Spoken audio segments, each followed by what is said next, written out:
Hello there and welcome to the Liverpool versus Southampton preview, and it's going to be a tough game. I fully predict it's going to be a tough game, and I fully expect that most people probably feel exactly the same way as me, that it will be a tough game. Now, Southampton, if we were doing this video maybe even a couple of weeks ago, 6 weeks ago, maybe even 2 months ago, something like that, you've seen Southampton, sort of either floating above or just about in the relegation zone. And I tell you what, I don't know what has happened to them, what has happened to, what's his name, Ralph Hasenhüttl's team, but they have done a madness. They have absolutely done a madness, considering where they were, being in and around the relegation zone and being in and around teams like Norwich, like Watford and stuff like that down the bottom at that point there. They now see themselves sat on 31 points and they're sat 9th in the Premier League, which puts them above Everton, puts them above Palace. And if you remember not so long ago, Palace were in top 6. Unbelievable what can happen in this league. It also puts them 1 point above Arsenal. So, and they're not far behind, Sheffield, they're 2 points behind, they're 3 points behind both Wolves, all three of Wolves, Tottenham and Man United. So, I mean, they've done magnificently well, and Ralph Hasenhüttl can only be applauded for the job that he's done. When it kind of looked like at a point earlier in this season where we might have actually been looking at, is he going to get sacked? Is he going to last in the Southampton job? It was a very real reality for them to maybe actually be considering the fact of, like, we might need to be getting rid of this guy because the results aren't there. We're sat in the relegation zone or we're just above it, wherever they were. I'm pretty sure they were in it at one point. It didn't look like things were going their way. They were having tough games. They weren't able to grind out results. And then all of a sudden recently, I say recently, in the last 2 months, most definitely, you've seen the likes of Danny Ings spring into life. And Danny Ings has always been capable of it, and I really wish that we'd seen it more at Liverpool. I've got nothing against Danny Ings at all. I as a person, I think he's brilliant. He's fantastic. I am genuinely gutted that he's one of those players that it just didn't work out for at Liverpool due to the injuries, and not being able to get a consistent run of games, because he's a fantastic player. He showed that at Burnley, when I think it was the season they got relegated, and he scored like 18 goals for them or something like that. He's a natural goal scorer. That's what he does, and I'm gutted that we're going to come up against him at the weekend. Tomorrow, in fact. I am gutted we're going to come up against him, and I just hope that we can keep him quiet. Because for me, he's a danger man. You've got Nathan Redmond is a danger man as well. I kind of want to go back and have a look at Southampton's last game, if I can. While I'm loading that up, I'll talk about Liverpool as well. Actually, no, let's go and look at Southampton first. Their last game was in the FA Cup, apparently. Yes, Southampton versus Tottenham, it was 1-1. Before that, they got unfortunate, I felt, in the Premier League game where they lost 3-2 against Wolves. They were 2-0 up at one point, and then they lost it 3-2. But then against Crystal Palace, and Palace have been a difficult team for them to play against this season, and they managed a 2-0 win over them there. Now, the team that they actually started in this game as well didn't actually start Danny Ings. He came on later on, but it actually started Michael Obafemi and Shane Long up front. You had Stuart Armstrong, Nathan Redmond, Højbjerg, James Ward-Prowse, Ryan Bertrand, Vestergaard, Stevens, Cedric Suarez, or Suarez, however you say his name, and Alex McCarthy in goal. Now, Suarez could be on his way to Arsenal, but is apparently injured as well. Who knows? But right there and then in the attacking positions, Stuart Armstrong, Redmond, Shane Long, Danny Ings, Michael Obafemi, they're dangerous players. Whatever people think about Shane Long, he goes for long periods of time without scoring, but I remember he scored against us. It might have even been this season. Did he score against us? No, it was Danny Ings when Adrian rolled the ball out to him. Essentially rolled the ball out to him anyway, channeling his inner Lloris Karius. But yeah, I remember, I think it was last season, Shane Long scored against us. He hadn't scored in God knows how long, and he scored against us. But yeah, he's a dangerous player. He's pacey. A lot of their players are pacey, though. They're pacey, trickery, like Nathan Redmond, Danny Ings, playing off the shoulders of defenders, which he will find difficult trying to do that against like a Joe Gomez, against Virgil van Dijk, can't forget his name. Yeah, he will find it difficult, but again, these players will be dangerous, and these are players that we've got to look out for as well. Now, coming back to ourselves, coming back to ourselves, because, we should also be talking about ourselves as well. Now, the injuries that we know that we're definitely going to have is James Milner is not going to feature. Sadio Mane, apparently after this winter break, should be able to come back. I think we play Norwich after the break. He should be able to come back then, but we'll see. Obviously, they're not going to want to rush him back or anything like that. Shaqiri, mysterious calf injury. Now, a man with calves like that, how he keeps getting them injured, I have absolutely no idea. He's got like bodybuilder calves. That's all I'm saying. And obviously, the one that is always going to be there is Nathaniel Klein. Other than that, though, apparently on this list, Shane Long, Armstrong, Vestergaard, and McQueen and Suarez are all injured.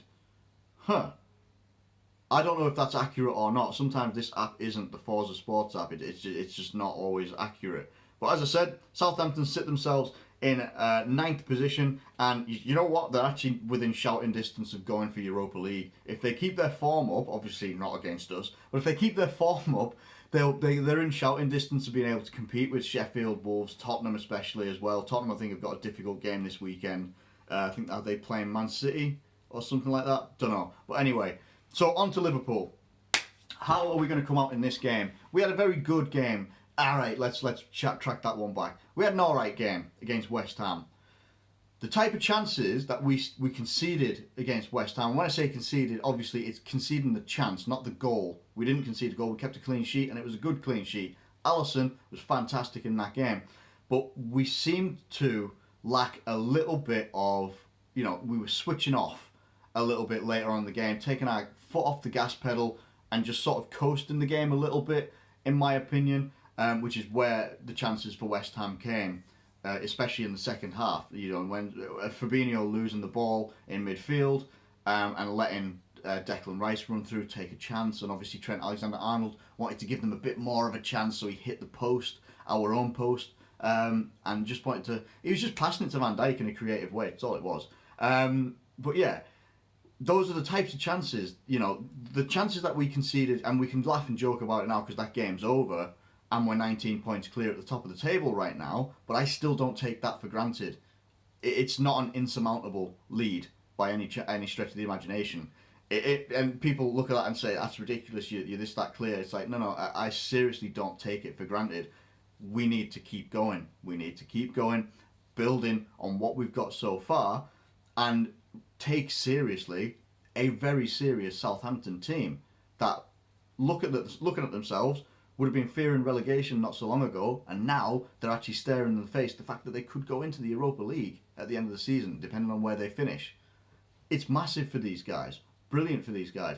And the types of chances we conceded against West Ham, we cannot afford to concede them chances against Southampton, because they've got players in that team that will take them. You look at the likes of, Sebastian Haller for West Ham, likes of Mark Noble, people like that. They're not necessarily going to be clinical in front of goal. But then you take those players and you put Danny Ings. If Shane Long's injured, fair play, he might be injured. But Michael Obafemi, you look at Højbjerg, you look at James Ward-Prowse, you look at Nathan Redmond, you look at the guys that they've got. We concede those chances against Southampton, they will take them. Now, a lot of people will turn around and say, yeah, but we're playing at home, Anfield's advantage and stuff like that. It is a thing. It definitely is a thing. Playing at Anfield is definitely, obviously, in our favour, and it is a fortress. But we still can't. We can't just take these things for granted. We need to actually, and obviously Klopp will be doing the exact same. He said straight after the game, he was like, we could have and should have played better in that game. Like, there was just so many things that we could have done better. Controlled midfield, had a bit of a better defensive awareness, not having to rely on Alisson so much. But that's why you pay the money for a goalkeeper of his calibre. When we could have been more clinical up front as well. The only thing that concerns me more than anything is the conceding of chances that we do. Sometimes, if we go a goal up or we go 2 goals up or something like that, you can understand why they'll take the foot off the gas a little bit, but you don't want to take it off too much, because then if they start to get the incentive and then they start pressing, and they're not bad at pressing, teams, Southampton at the moment. They really seem to have got that nailed for them right now. We are probably the best pressing team in the league, which is where we are in the league right now, what we're doing is better than everybody else. That is just a pure fact. But we also can't take that for granted against a Southampton team that are going to be well up for this. A Danny Ings that is most definitely going to be well up for this as well. It's going to be a tough game. Really, really, really tough game. And I always anticipate a tough game. I anticipate a tough game whether it's Shrewsbury or whether it's Southampton or it's Man City, whoever. And I do think it's going to be a tough game. Now, who have we got that is going to start? To be honest, starting 11, I'd play the exact same starting 11 that we played against West Ham. The only change I would make, and it might be forced upon us as well, depending on what the condition of Origi is that do you play Curtis Jones or do you play Minamino? It's difficult, to be honest, because Minamino didn't feature at all against West Ham. So the I don't know, I don't want to say thoughtful person in me, but the thinking man in me is thinking Minamino would probably start ahead of Curtis Jones because Curtis Jones came on as a sub against West Ham. The flip side of that is when Curtis Jones comes on, at the moment he's had a bit more of an impact than Minamino has. Minamino's growing into the Liverpool system and as a Liverpool player, and that will take time. It will take time, and we've got to allow him that time as well. And Curtis Jones will get a lot more time because right now he's the talk of the fans of the next talent that can come through for Liverpool. Why not give him the chance against Southampton? At the best, he's going to sink or swim in that game, and it won't be the be-all and end-all of his career. It really won't be. Plus, he gets a chance to play alongside the very best players that we have as a club right now. Why not throw him in there? And because you see what he does with the team when it's a very mixed bag. Get him in there with the best players that we've got, you could see him shine very, very brightly, in my opinion. And the exact same thing goes for Minamino as well. I'm a massive fan of Minamino, and I really, really hope that he comes good, and I have no doubt that he will come good either. But it's between those two, really. That's the only changes that I would make. I think everything else picks itself. Fabinho right now, probably not a starter. I think he still needs a lot more time, a lot more fitness work, actual game. I don't know what it was. It just, at the moment, he's just making some decisions that make me think, I don't want you to start this game. Whereas someone like, having Henderson, Gini Wijnaldum and Oxlade-Chamberlain, that's quite nice, especially after Ox's goal the other night against West Ham as well. His confidence is going to be brimming. It's going to be up there, and he's going to be really fired up for it. Henderson, form of his life. Gini Wijnaldum might be tired, but he's still playing well. And that is the key thing right here as well. If we can get comfortable in this game somehow, it's got to be game management and man management. You saw that Trent got pulled off the other night, not because he was playing badly, but I genuinely think that guy is exhausted, and a lot of our team is as well. You think the high intensity that we play, these guys are going to be really, really tired, and this break cannot come quick enough for us. You totally understand why Klopp wants to take the break as well and play the under-23s in the FA Cup replay. So, with all that being said, what do I think it's going to be between Liverpool versus Southampton score-wise? I think Liverpool can win it, and I think we will win it. I think it's going to be tight, though. I really do think it's going to be tight. I'm talking I always say 2-1. I always predict a 2-1 generally. But yeah, I do. I think it's going to be like a 2-1, something like that. It could be a draw, which would, we've only had one, draw this season. The rest have all been wins. Southampton are very, very dangerous. And if they're up for it and they step up to it and we don't match them or better them, there's a chance they can walk away with a better result than that as well. But I truly believe that we can walk away with a win here.